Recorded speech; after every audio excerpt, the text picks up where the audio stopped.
This is The Sports Life. And DeBoer on the final play of the game to throw from the 32. Throws into the end zone. Intercepted! Intercepted at the 5-yard line. And the Buckeyes are headed to the desert. And they run Howard back over the field.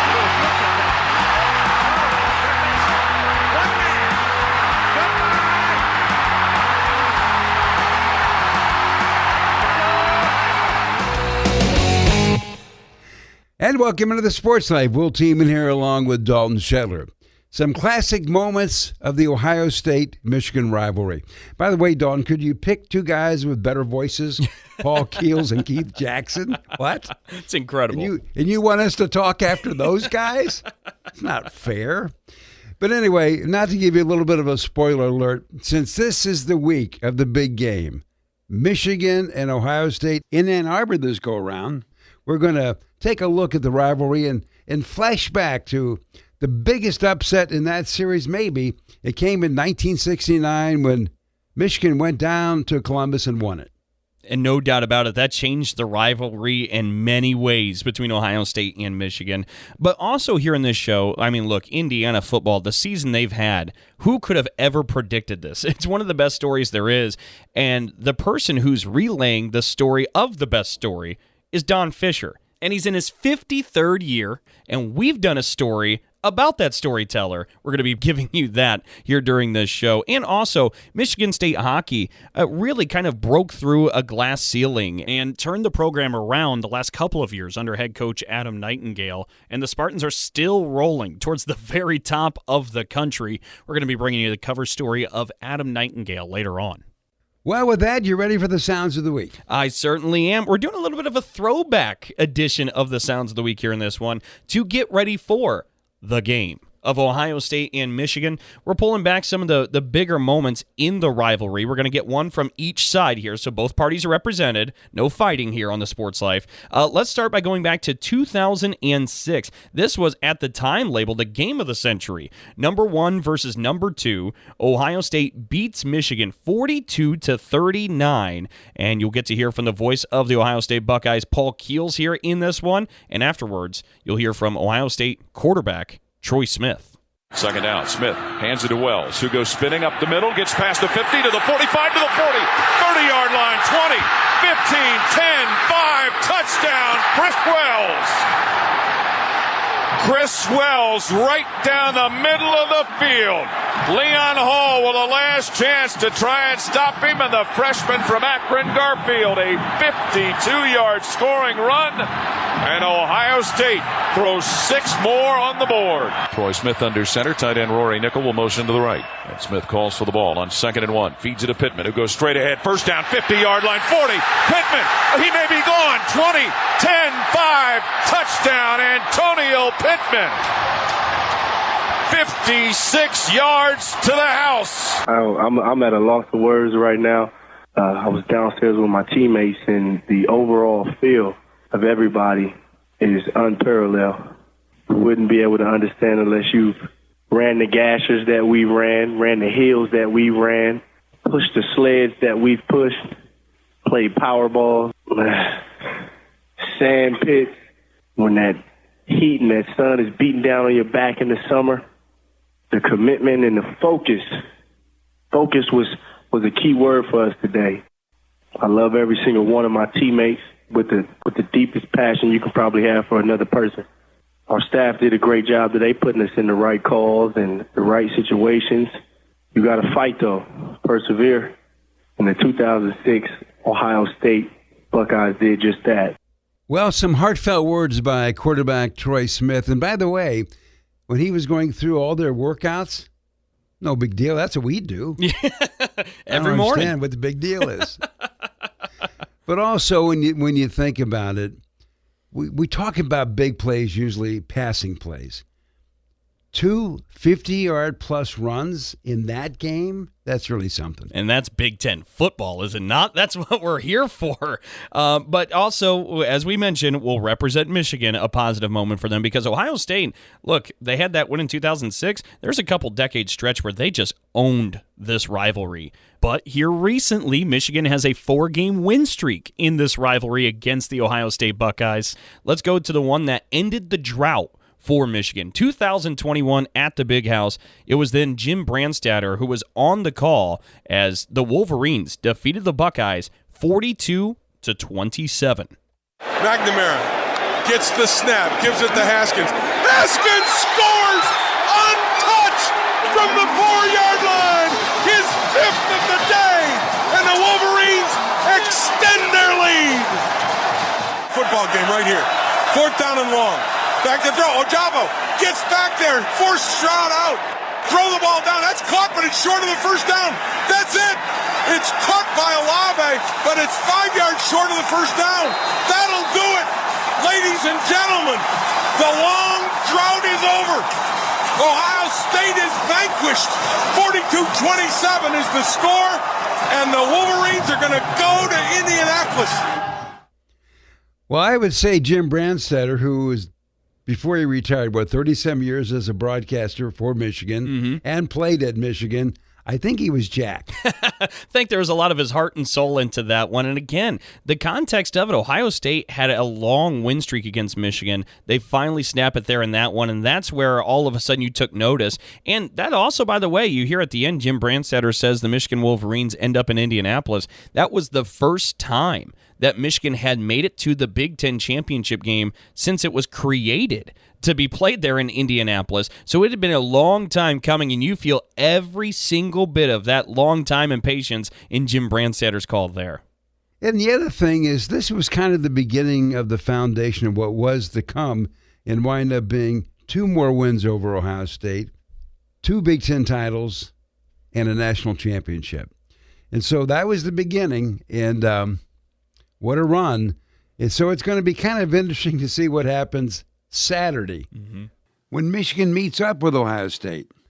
Well, when we come back talking about this great rival game, Michigan and Ohio State, we're going to come back and talk about the upset of the century, the 1969 Michigan game at Ohio State.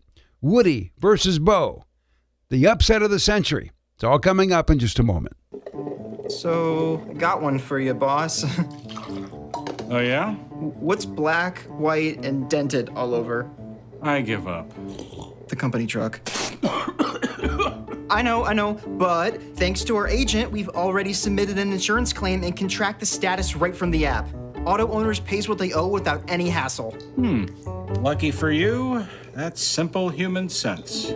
Ask your independent agent if auto owners make sense for you.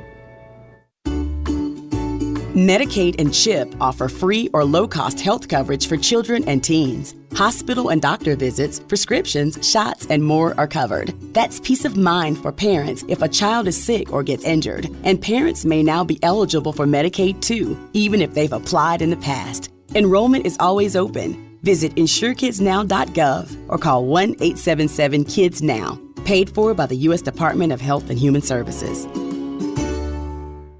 If you have diabetes, listen up. If you have insurance, you can qualify for a continuous glucose monitor. With a CGM, you can continuously track your levels and trends and spend more time in range, significantly lowering your A1C. More importantly, a CGM eliminates the one thing most people with diabetes hate: painful finger sticks. Order your new continuous glucose monitor today. If you use insulin and if you've seen your diabetes care provider within the last 6 months, you may qualify for your own CGM right now. We'll do all the insurance paperwork and deliver your new CGM at little or no out-of-pocket cost to you. Medicare and most insurances will cover your CGM, so don't wait. Have your insurance handy and call the Aptiva Medical CGM Health Hotline right now. 800-948-6912. 800-948-6912. 800-948-6912. That's 800-948-6912.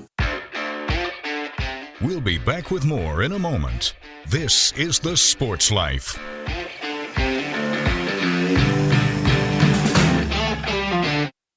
Roxanne Watson is on a mission. Hello, how are you doing today? She wants more people to register as organ, eye, and tissue donors. Are you an organ donor? Yes, I am. Yay.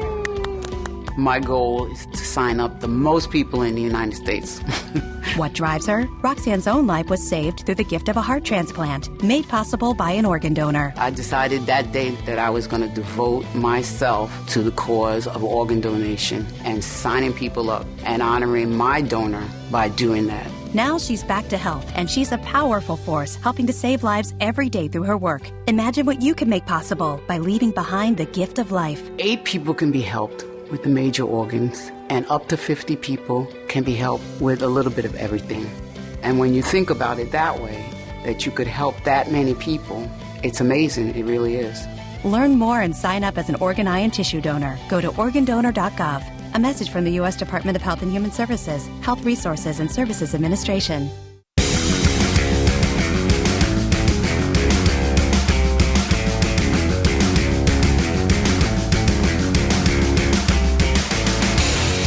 And welcome back for more of the Sports Life. Will Tiemann here along with Dalton Shetler.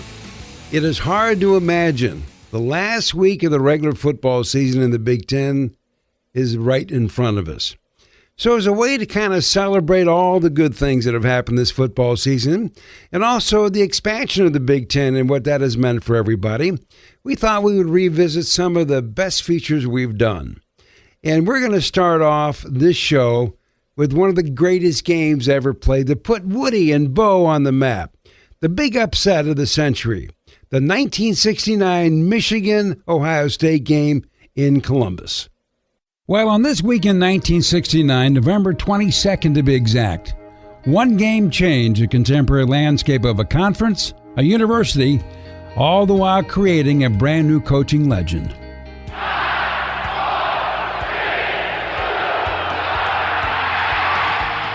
And there it is, what has to be the upset of the century. In this centennial year of college football, what a ball game we have seen here today. And the jubilation and cheering celebration will go on long into the night in old Ann Arbor town. The game was Ohio State and Michigan. The Buckeyes were shooting for their second straight national championship and owned a 22-game winning streak, and had the year before hammered Michigan 50-14.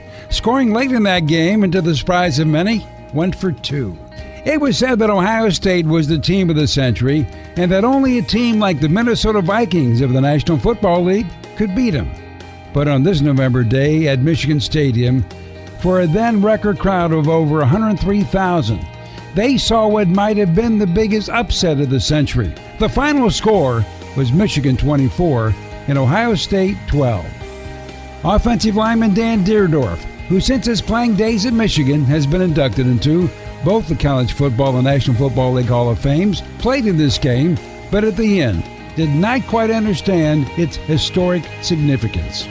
No, not really. Players, especially at that age, I mean, we just live in the moment, and especially we were living in Bo Schembechler's world, and he made it very clear that that was a privilege and that could be revoked at any moment. And so we were just working hard. I'll tell you what was interesting was years later visiting with Bo, and he told me, he said, Dan, you guys never knew this, but every day, I don't care if it was a week before Illinois, Minnesota, Wisconsin, it didn't matter. Every day, there was probably about 5 minutes of our practice that day that was devoted to doing something that had to do with Ohio State. You guys didn't realize it, but that's what we were doing as a coaching staff. We worked on Ohio State every day of the entire football season. You guys just weren't aware of it. They got you for 50 points the year before. Was that a big focal point to talk about as you guys were preparing? Well, we would have forgotten about it except for the fact that Bo made every one of us on our football helmets put the score of the game across the front of our helmets. So you couldn't look at a teammate, you couldn't look at anything without seeing that score. Like we forgot about it.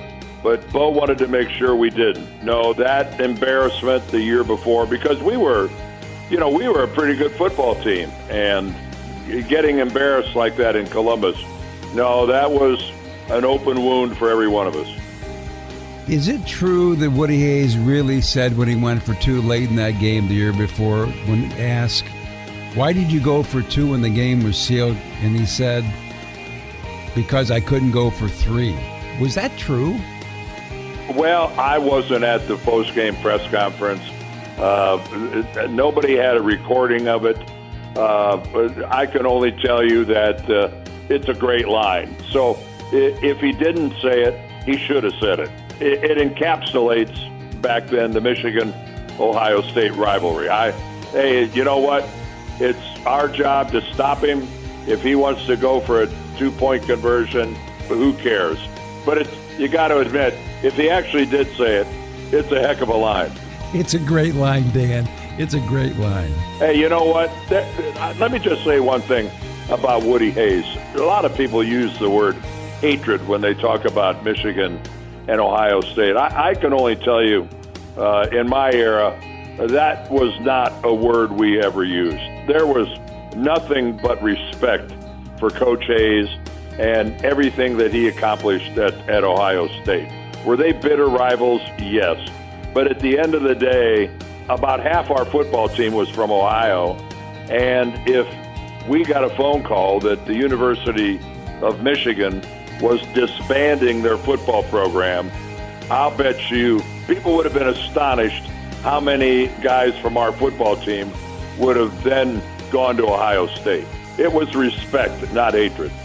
Dan, as you've been asked about this game, I'm sure hundreds of times, is there any one question you wish somebody would have asked you about this game and didn't?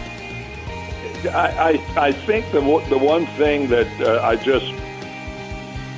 I don't think enough people realize that this was so much more than just a win over Ohio State and a great Ohio State team. What we're all so proud of, and what I don't know that everybody stops to think about, is that football game really kick-started the modern era of Michigan football. That it announced Bo Schembechler's impact, his arrival. It was the beginning of the 100,000 game sellouts. It didn't happen immediately, but the magic that happened after that game between Bo and Woody, the 10-year war. But I don't think Michigan football has ever been the same since that game. And every one of us on that field that day, to this day, we're immensely proud of that. Also on the field that day for the Maize and Blue was fellow offensive lineman and Deerdorf's current broadcast partner on the Michigan Radio Network, Jim Brandstetter. One of the first questions of Jim was to recall how he felt after the big upset win against Ohio State. Euphoria. I mean, we knew we were going to win, Will. I know it sounds silly, but before we took the field, we knew we were going to win. We wanted to play Ohio State as soon as we walked off the field the weekend before when we beat in Iowa. So when we won that game, it wasn't like it was a big surprise to us. We were just thrilled and happy for each other that we had pulled this off. And in the middle of that celebration, I don't think you got a sense of a history the way you do 20 years later or 10 years later. We just were a bunch of kids who had, with great commitment and great effort, pulled off a tremendous upset. And it was revenge from the year before. And we were sending this victory to those seniors from the year before that got hammered by Woody Hayes in Ohio State, Ron Johnson, who was playing for the New York Giants. We wanted him to know this is for you. So the historical perspective kind of was lost on us. We were just 20-year-old, 19-year-old kids thrilled to death celebrating great victory. Did you ever think what would have happened had Ohio State won that game, how it would have changed the history of college sports and clearly in the Big Ten? Honest to God, Will, and I don't mean to sound flip here, but no. I have never thought about what would it have been like if it was different, if they'd have won. I have never even imagined that. That's one of those questions, to be honest with you, I've never gotten it So thank you for asking. But my answer at first blush is that's never crossed my mind because, I mean, literally from the time we left the Iowa City Kinnick Stadium field the week before we played that game, we believed we were going to win that game against Ohio State in 69. And it never entered our minds that we were going to lose. Maybe that's that magic of Shembappa. We were so confident. We believed it so much that when we did it, we weren't surprised, and we never looked back. We didn't even want to imagine the other possibilities. So I can't tell you what I have thought of if it wouldn't have happened because that's never, ever entered my mind. Now, Jim, as we wrap this up, this may not be a fair question, but I'm going to ask it anyway. All your years as a Michigan broadcaster on the radio network and your years as a player, is it possible to say maybe this game in 69 was the greatest win in contemporary times between these two schools, or is that maybe not fair and overstating it? I think it is. And the reason I say that is because it changed, as you said earlier in our talk, it changed the face of the entire Big Ten Conference for, I want to say, the next 30 to 40 years. It became Michigan and Ohio State, the Big Two and Little Eight. It changed the balance of power. It put Bo Schembechler on the map. It took Michigan back to the days of when it was winning national championships and at the top of the football elite with Fritz Chrysler.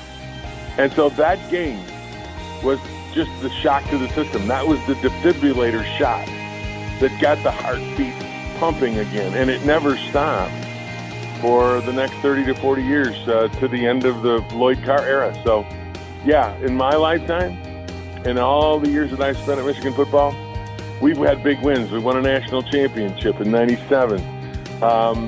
There were some great wins, beating some big teams and upsetting Notre Dame and all that other stuff. But that all jump-started because of the 69 win over Ohio State. So that, to me, is a watershed moment in Michigan football history. So look back at the upset of the century, the 1969 Michigan-Ohio State game where the Wolverines won it. Well, when we come back with more of the Sports Life, we're going to feature really a treasure in the state of Indiana. His name is Don Fischer. Back with more in just a moment. Oh, yeah. Hey, Dad. Did you get a new haircut or something? A new shirt? You're looking good. What happened? A little fender bender? How little? A few days in the shop little. But thanks to Mom and our agent, we've already submitted a claim and can track the status right from the app. Auto owners pays what they owe without any hassle. Sounds like simple human sense. I'm fine, by the way. Oh, yeah, I was gonna ask. Ask your independent agent if auto owners make sense for you. This is a potter's field. When people can't pay for their funerals, they are buried here.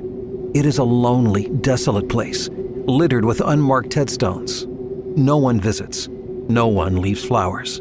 But it doesn't have to be that way. For as low as $1 a day, you can ensure your family will have the money to pay your funeral expenses.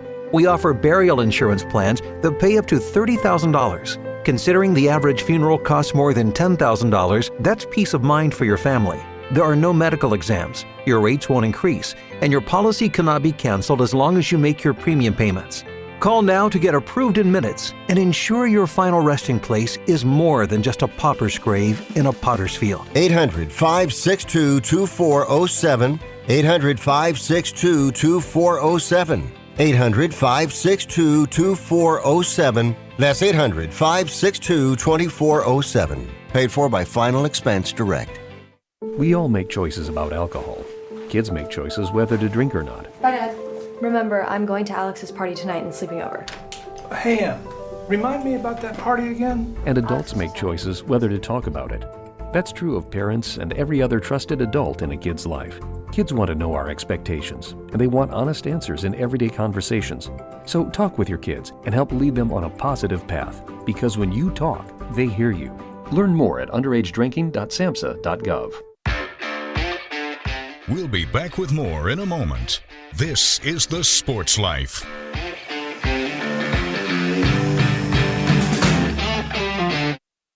Here's a real-life story that affects 50% of all of us out there. It's called divorce.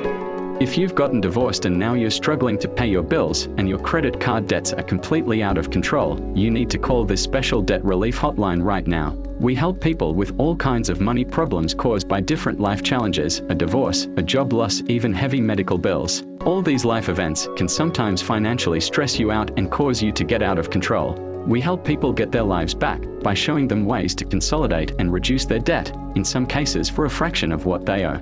If your credit card balances are more than $10,000, call us and learn how to reduce your credit card bills and monthly payments now. Here's our number. Paid for by Debt.com. Call now, 800-810-1584, 800-810-1584, 800-810-1584. That's 800-810-1584.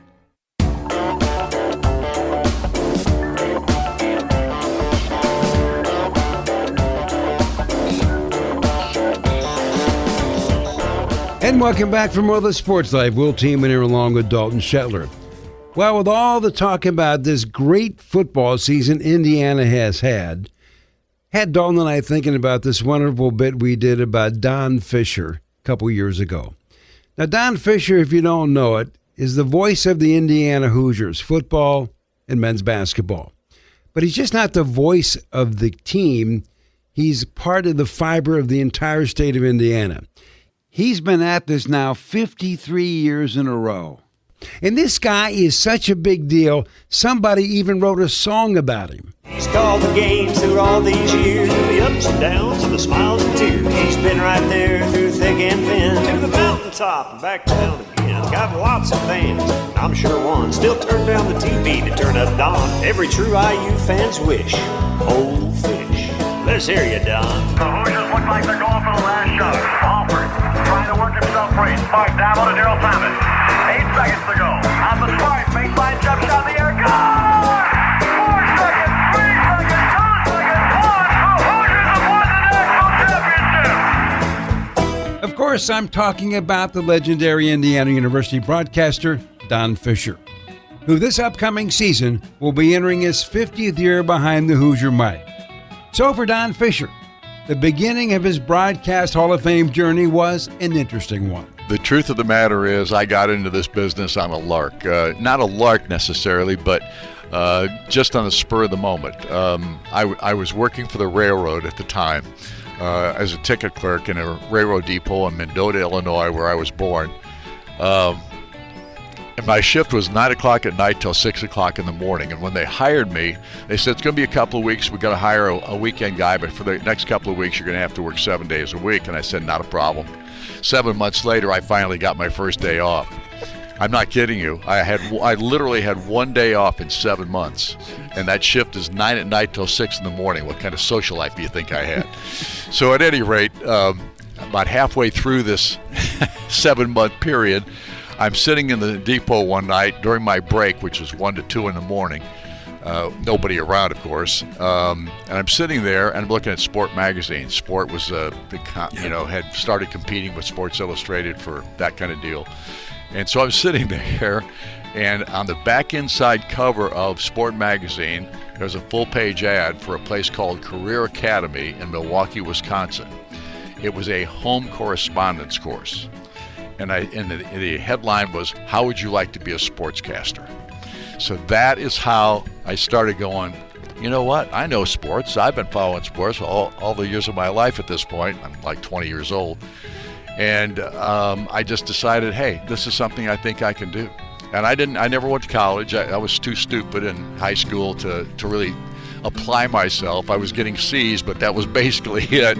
I got A's and B's in gym class and things like that, but in the regular classroom, I was a C student. It's just because I didn't apply myself. And I'm a twin. My brother was very good academically. He knew what he wanted to do when he was in 7th grade. He wanted to become a Lutheran pastor, and that's what he became. But I had no clue, and I was kind of the rebel of the family, so to speak, and the black sheep in many respects, deservedly so. And it just fit. What I saw there was, this is something I think I can do, just because I have a background in having played sports and everything through high school and that kind of thing. And I was an average athlete at best. But I loved it and enjoyed it. And so I got into the business through this home correspondence course, got my first job in Butte, Montana, of all places, and was there for about 15 months and came back to Illinois and went to work at this radio station in Ottawa, Illinois, and the rest is history. And the history has been rather outstanding. 27 times Don Fischer has been honored as the State of Indiana Sports Broadcaster of the Year by the National Sports Media Association. And 17 of those honors came in succession. And Fischer is also a member of the Indiana Sports Writers and Sportscasters Association Hall of Fame, along with being a member of the Indiana Broadcasters Association Hall of Fame. Not bad for a guy who once worked overnights at a train station. Now, for Don Fischer, he may not remember every game he's ever broadcast, but he surely remembers the first one. I got into this business, the first game that I ever did, I was going to get fired because it was the worst broadcast you've ever heard in the history of play-by-play. I'm not kidding you. It was horrific, and I still have that broadcast. I have it on digital now. I had it on tape at one time, but it's on digital now, and it's in my computer, and nobody gets to hear that. Maybe when I'm dead and they bring it back or something, I'm going to go, who the heck was that? Because it was an absolute horrific broadcast, and I walked into the radio station after that broadcast that night, waited an hour and a half because the station signed off at 10 o'clock in the evening. We did a football game on a Friday night. The station signed off at 10 o'clock. I waited till 11 o'clock to even go back to the radio station because I didn't want to see anybody. I knew how bad I had broadcast the game, or how bad the broadcast was. I got back there, and there's a light on in the radio station, and standing in the doorway, the shadow of the general manager waiting for me. Ooh. And I walked in, and he said, "I thought you told me you've done play-by-play before." And I said, "Well, Mr. Porso, if I had told you that I had no play-by-play experience, I didn't think you'd hire me." And he said, "No," and used the S word to finish the sentence. So I said, I know this is a family show, Will, so I'm taking care of you, buddy. It was good. So at any rate, I had 3 weeks to get better or I was fired. So I went to a local radio station in WLPO in LaSalle, Peru, Illinois. A guy named Art Kimball was the play-by-play guy there. Really a wonderful broadcaster, and I didn't know him from Adam. I just called him up on a Saturday after I'd done this football game, and I said, "Mr. Kimball, you don't know me. My name's Don Fischer. I grew up in Mendota. I was born in Mendota." I said, I'm in Ottawa, Illinois right now. I said, I need somebody to help me. He says, "Help you with what?" I said, "I did my first game last night, and I got 3 weeks to get better or I'm going to get fired." And he said, "What are you doing tomorrow?" I said, "I'm going to church." I said, "What are you doing after you're going to church?" I said, "Whatever you want me to do." He said, "You come over to my house, and I'll help you." I went to his house. He spent 5 hours with me. Wow. Literally showed me how to prepare for a ball game, because you didn't get this in a home correspondence course. All you got was how to inflect your voice a little bit, read a newscast, and all those kinds of things. So when you think about it, Art Kimball probably saved my life in the sense of my career and what was all broadcasting was all about. And I've used the same stuff, Will, ever since. I have never varied from what Art Kimball taught me. He taught me how to do statistics while I'm doing the ball game, set up a chart, I did all those things, and I've been doing all those things for my entire career. And I'm not kidding you. I haven't changed a daggone thing because I can't change now.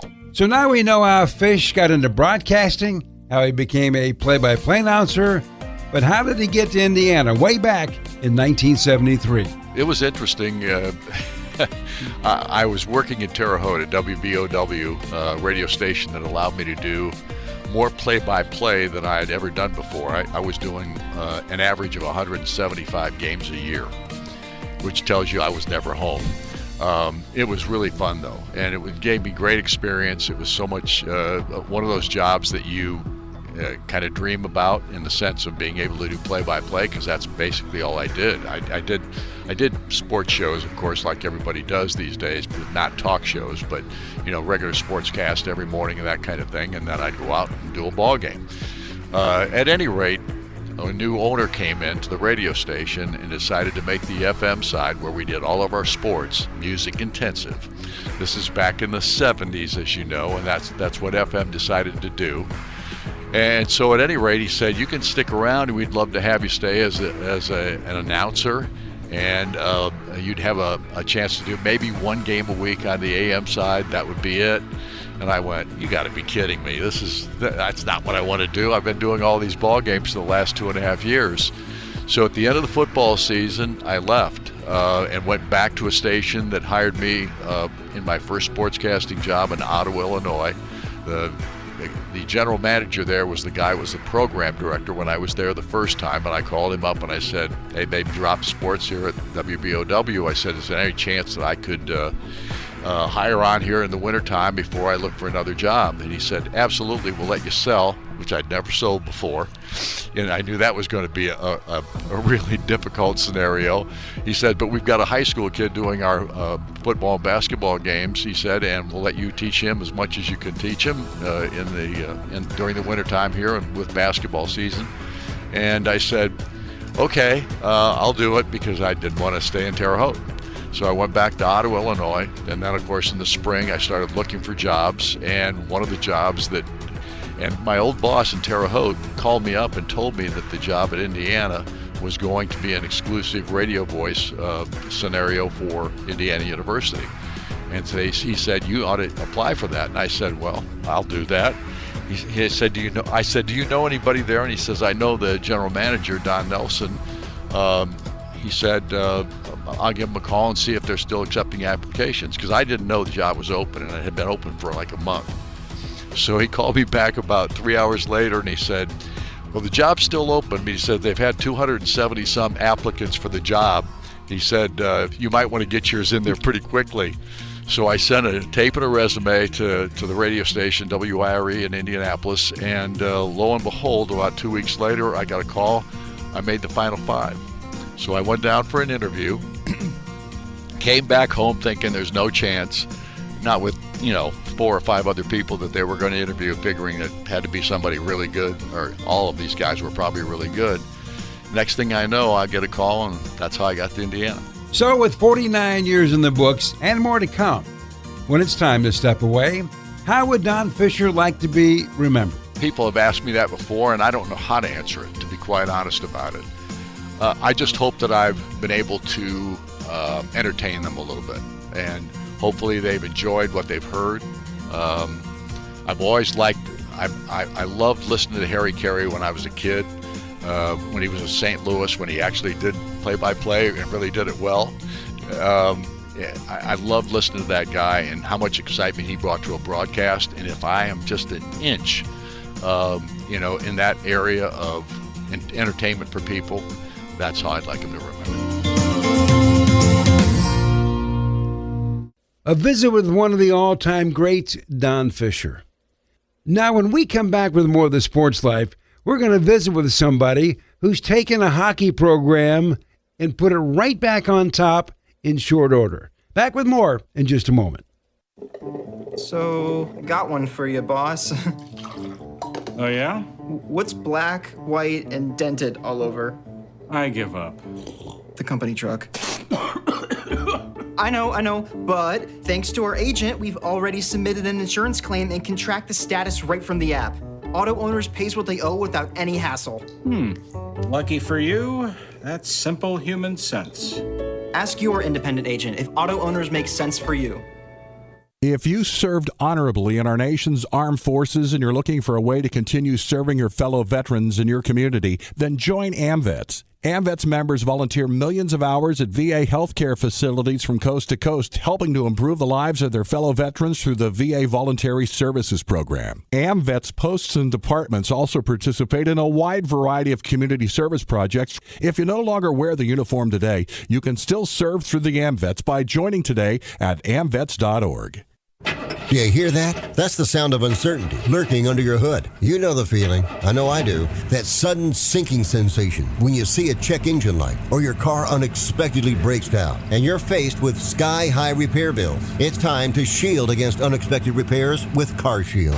CarShield is America's most trusted auto protection company and has an A rating with the Better Business Bureau. Don't let the fear of a breakdown keep you up at night. Trust the Shield, CarShield, and say goodbye to terrifying repair bills and hello to peace of mind. Your plan also comes with 24/7 roadside assistance, courtesy towing, rental car options, and so much more. Don't wait till it's too late. Call CarShield now before a breakdown. Protect your wallet. Protect your car with CarShield. Get our best protection ever.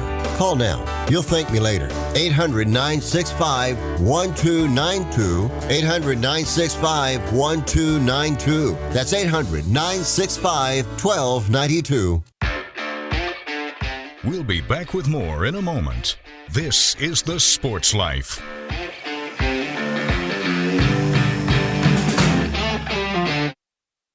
Did you receive a call or message that mentioned Social Security and demanded immediate action? Did the caller know your Social Security number or other personal information and tell you that your Social Security number had been used in connection with the crime? Did you feel worried that your Social Security number might be suspended, your bank account might be frozen or seized, or you could be arrested? That is not the Social Security Administration. Social Security will not threaten you, demand your personal information or instant payment, email or text you pictures or documents, or use a real government official's name to gain your trust. Social Security does not accept payments by gift card, prepaid debit card, internet currency, or by mailing cash. Criminals use these forms of payment because they are hard to trace. Do not be fooled. Hang up. Ignore them. Report this criminal activity to the Social Security Administration Office of the Inspector General at oig.ssa.gov. Produced at U.S. taxpayer expense.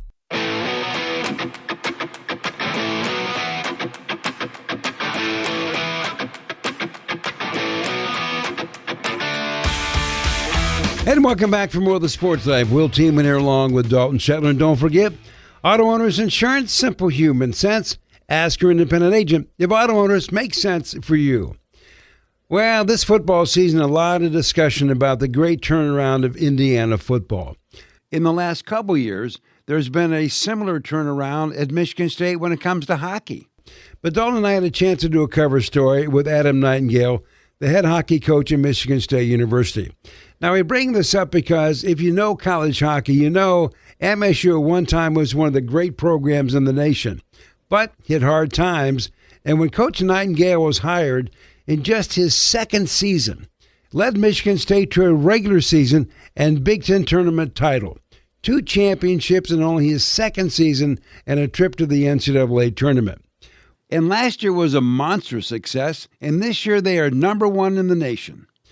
So Dalton and I thought, why don't we bring back this cover story we did a couple of years ago about Adam Nightingale and what he has done to this Michigan State hockey program. Well, today's cover story deals with one of the nation's biggest turnarounds in the sport of college hockey. At one time, Michigan State was year in and year out one of the nation's premier collegiate hockey powers. Getting a ticket to see a Michigan State hockey game at Mount Ice Arena at times was virtually impossible. Even with the retirement of Hall of Fame coach Ron Mason, things seemed to keep rolling, which included another national championship in 2007. But after that surprising title run, the Spartan hockey program fell into a downward spiral. Over an 11-season span, the Michigan State hockey record was 136 wins, 223 losses, 36 ties, no titles, and declining attendance. Then last season, Michigan State brought back a former player and staff member, Adam Nightingale. In his first season as head coach, Nightingale led the Spartans to an 18-18-2 record. And now, in only his second season, he has Michigan State leading the Big Ten, and Mount Ice Arena again is selling out. So, what has been the magic?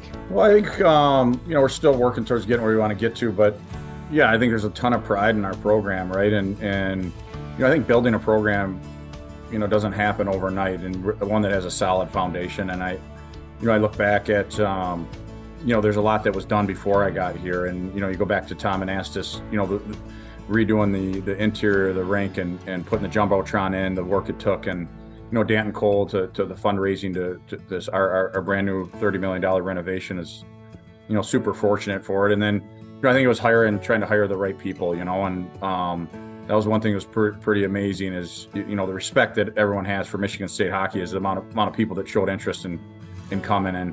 I just thought it was critical. I wasn't working in college hockey at the time.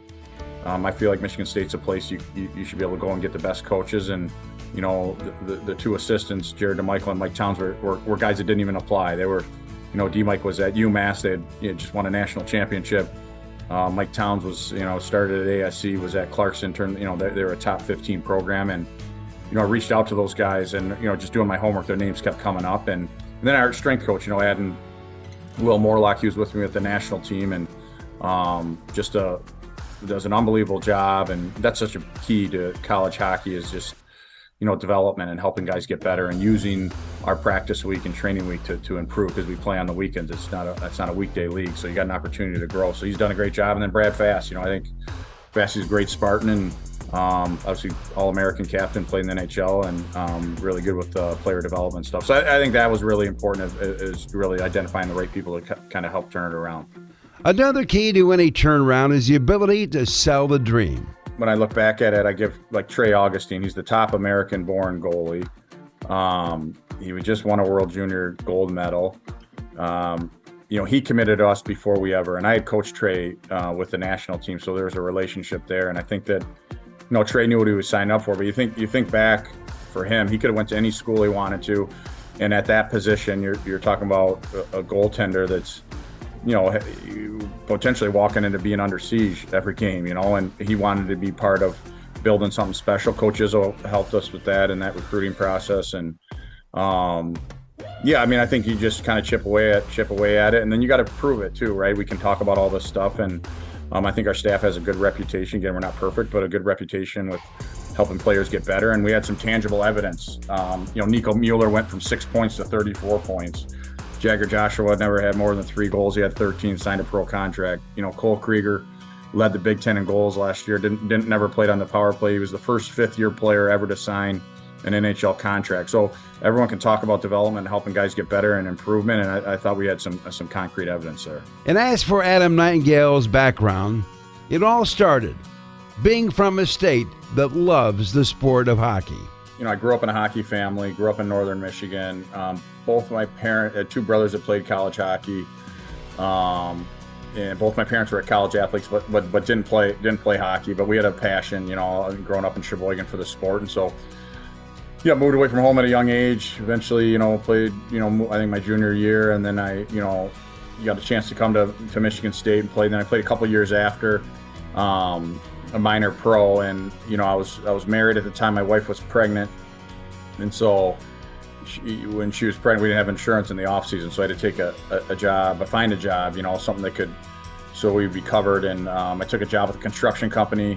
I was a superintendent down to Charlotte, North Carolina for a year. I loved it. Actually, it was probably, if I didn't know hockey, that's probably what I stuck doing. I learned a lot about leading people, and not that I'm perfect, but I think, I never had to have hard conversations, and then all of a sudden you're in charge of $1 million home, and you got to tell people that things are done wrong or that's not good enough. And, but I just miss being around the sport and being a part of a team. And so I just called around, and I went to, I ended up at a boarding school in Faribault, Minnesota, Shattuck St. Mary's. For hockey people, it's a hockey factory. It's produced a lot of Hall of Fame NHL players. And so I went there. I coached the 4th midget team. I coached lacrosse as well. I taught economics. I was a dorm parent. I was head of summer hockey camp.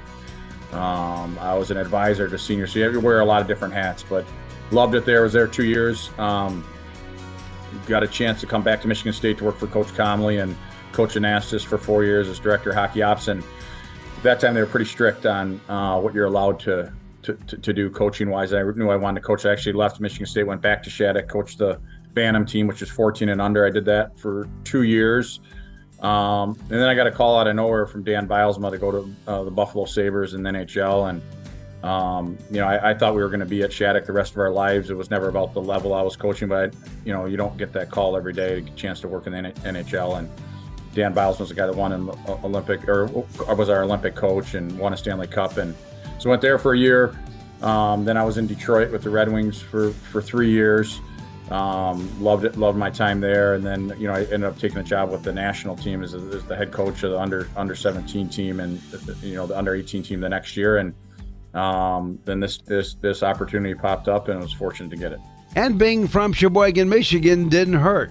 Yeah. Growing up in Sheboygan, I think it's an unbelievable hockey state, and college hockey. Where I grew up, Lake Superior State was really humming at that time, and we'd go to a lot of their games. And if we didn't go to the games, we'd listen to them on the radio. And I'm thankful for growing up in that area, because it showed my brothers and I that playing college hockey is attainable. It takes a lot of work and obviously commitment, but to have at that time Lake Superior had won the national championship in '88, won it in '92, lost in the finals in '93, and won it in '94. I mean, they were really rolling. So we had some great role models to look up to. When it comes to Spartan head coach Adam Nightingale, he has sort of been there and done that. He has coached at the international, professional, collegiate, and youth levels, all with positive results. And he is big on East Lansing. I really think that East Lansing's a hockey community, and it's been awesome seeing the rink fill up, and you can't get a ticket now. It's been standing room only. It's loud. What I like about that is, obviously we're thankful for how we were supported here, athletic department, but we made it clear that we're not into giveaways, and we got to earn some respect here. And if you want more people in the building, we got to play hard. We got to play as a team. We got to give our fans something to cheer about. And early on, when we took over, there wasn't a ton of people at our game, and by about December last year, the rest of the time, it's like I said, it's been jammed, and so that's been cool. I think for our guys to earn that respect of our fan base, and now our job's to keep it.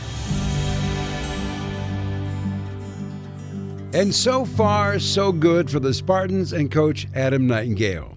When we come back with more of the Sports Life, our parting shots in just a moment. Oh, yeah. Hey, Dad. Did you get a new haircut or something? A new shirt? You're looking good. What happened? A little fender bender? How little? A few days in the shop little. But thanks to Mom and our agent, we've already submitted a claim and can track the status right from the app. Auto Owners pays what they owe without any hassle. Sounds like simple human sense. I'm fine, by the way. Oh, yeah, I was gonna ask. Ask your independent agent if Auto Owners makes sense for you. Everything is expensive right now. Gas, food, you name it. You're spending more, you are making the same or less money. So, what do? You rack up credit card debt, that's what you do. It's not your fault. It's the economy. And guess what? If you rack up too much credit card debt like some of us, you can't pay your bills. Then the credit card companies, as nice as they are, start hounding you for money. Then you start your downward spiral. A smart thing for you to do is to call the Zero Debt. They can help you consolidate all your credit card bills into one affordable payment. Millions of people have done it. It works to make you debt-free. Make this free call right now. It costs you nothing to learn more. 800-298-9093. 800-298-9093. 800-298-9093. That's 800-298-9093. We are strong, we are resilient, and we will get through this together. But these are stressful times, and it's important to also practice good self-care. It's normal to feel overwhelmed, anxious, or afraid, but there is hope. Reach out to someone, connect with your friends, stay in touch with your community, and know that you are not alone. Learn more at wearebroadcasters.com/hope. Furnished by the National Association of Broadcasters and this station. We'll be back with more in a moment. This is The Sports Life.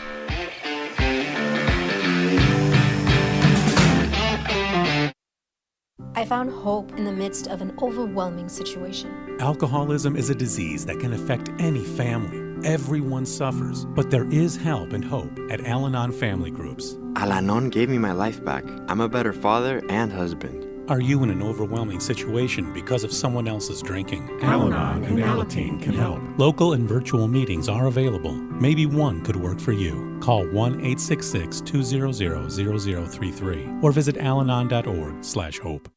I'm Naheem Hines, professional football player. No matter the challenges I face every day in the NFL, my mom is always there for me, despite her own struggles with muscular dystrophy. And MDA is there for my mom. At their 150 care centers across the U.S., MDA is the leading organization in research and care for kids and adults with muscular dystrophy, ALS, and related neuromuscular diseases. Join me and learn more at helpmda.org today. Thank you.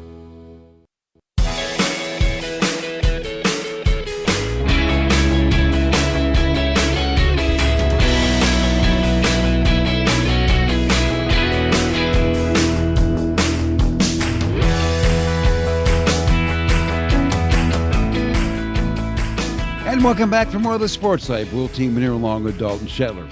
Well, we had a fun show this week. It's always good to relive the great upset of the century, the 1969 game between Michigan and Ohio State. Well, Don Fischer, an Indiana treasure, the voice of the Hoosiers, what a story that is. And then you look at Michigan State hockey, what a resurgence under the leadership of Adam Nightingale. So, good show. Now it's time for the parting shots. That's right. And by the way, if you missed any of that show, make sure you give us a follow at Sports Life Now on Twitter or X, whatever you call it. We're called at Sports Life Now. Give us a follow, and you can see all the content, all the interviews, everything posted there. For my parting shot, I wanted to go back to something we talked about a week ago. We celebrated Matt Painter winning 500 games in his coaching career. And you had mentioned something during last week's program, Will, that kind of rattled around in my mind for the following week, which was talking about the similarities between Purdue and Michigan State and the way they've ran their programs, especially here in the new landscape. So I wanted to take a look with Matt Painter being at 500 career wins. Now, granted, there's a small portion of those total wins that came when he was at Southern Illinois, so he's still got to get to 500 as the Purdue head guy. But if you look at the Big Ten all-time leaders at a Big Ten school, Tom Izzo, obviously number one at past 740. Bob Knight, number two, 659 wins. Then it's Gene Cady at 512 at Purdue. Matt Painter on the heels of Gene Cady to become the winningest coach there at Purdue, which is something just unthinkable. But then you go past that and you have Lou Henson at 5, Piggy Lambert at 6, Branch McCracken at 7, Bo Ryan 8, Thad Matta at number 9, and Judd Heathcote at number 10. You have Michigan State at the very top with Tom Izzo, and then look at that Purdue contingent in the middle there with Gene Cady 3, Matt Painter 4, Piggy Lambert 6. You talk about the greatness of those two programs and how they mirror each other. It makes all the sense. If you sprinkle Indiana in there, I mean, that's, for the most part, that's your entire list of your top 10 wins when it comes to coaches all time in Big Ten history. So there's reason they kind of follow each other and copy each other. A little bit. Yeah. A little bit. Well, my parting shot goes to the Big Ten talking about accepting this private capital deal for $2 billion. And two schools are not for it, Michigan and Southern Cal. And a Michigan region by the name of Jordan Acker, he said, if indeed this passes, Michigan will consider going independent and leaving the Big Ten. Okay? Well, you know, in the Big Ten, Dalton, if you want to leave, there's no exit penalty. You can just leave anytime you want to go. Well, one of the reasons why people don't leave the Big Ten, because it's such a great place to be. I mean, the competition is wonderful. You get a great platform for visibility, and there's no place where you can make more money than being in the Big Ten. So if indeed Michigan wants to go, well, good luck. There's the door. There's the door. And with that, that's a wrap for our show. And as always, thanks for joining us. And we should also note that you can find us wherever you find your podcasts, like SoundCloud, Spotify, and Apple. And make sure to check us out and hit subscribe. As always, thanks to the Big Ten Network. The Sports Life is produced by Dalton Shetler. Our executive producer is Wendy Hart. So on behalf of Dalton Shetler, I'm Will Tiemann, and thanks for your time.